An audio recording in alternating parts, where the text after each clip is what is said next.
in 6 games.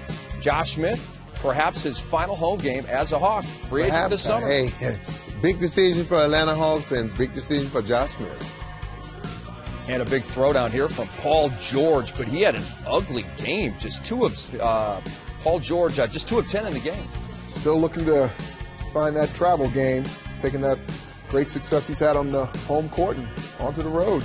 Roy Hibbert, 8 points and 5 boards in the first quarter. The game was tied at 18, and the Hawks struggling to find offense. Yeah, they are. If you just look at them, the offense seems a little stagnant. You know, driving into the teeth of the pace of defense. Look at them, just too much stagnant, not moving around, not sitting in the screens for anyone. You're not going to beat good teams by playing ISO basketball. The Hawks had 29 points and shot 24% in the first half. And look at how wide open David West is. People talk about getting a hand up. You got to at least be in the vicinity. He is, after all, the 17-foot assassin. And Johan Petro, yikes. Pacers coming back the other way, leading by 3 at this point. Paul George right over Corver, bang. Hey, at least we've seen 2 of Paul George's 3 field goals in the highlight. And then, look at the hustle right there. Roy Hibbert going down to the floor, calls timeout. Well, he's been a verbal leader, but the best way to lead is through action, and that's a great example. Al Horford off. He and Josh Smith were a combined 2 of 13 in the first half. Jeff Teague had another rough night as well.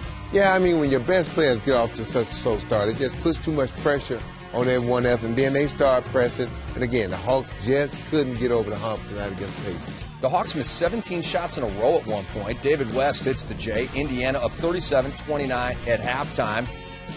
And Roy Hibbert in the third quarter got back to work. Nice to give Roy a little love here. We talked a lot about David West's evening.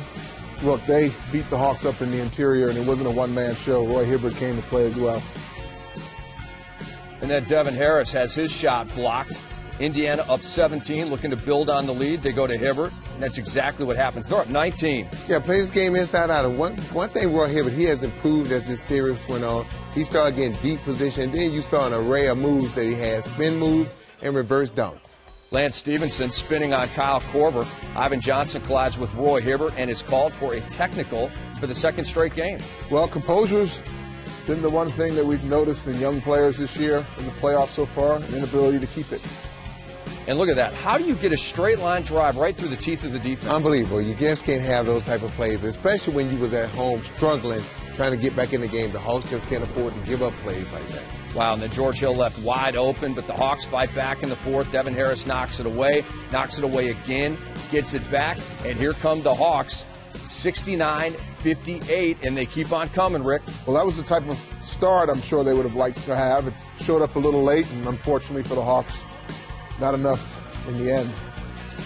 And then Al Horford right here. It's a 7-point game. Now it's a 5-point game, rather, after that mash over Roy Hibbert. 4.5 to go. Al Horford wanted the foul. George Hill on the drive, but he can't hit. But right there, Roy Hibbert, he had answers all night. Yeah, he did. I mean, that's the one thing. When you give up dribble penetration the way the Hawks did, is you leave your big guys susceptible to giving up offensive rebounds because they go over to block the shots. The guard don't come down and box out. Layup. The Hawks got it down to 3, as you saw. And then right here, David West, Johnny on the spot. The put back good with 2:14 to go. Put the Pacers up by 5. They go on to win 81-73. David West and George Hill each with 21. Roy Hibbert, a double-double, 17 and 11.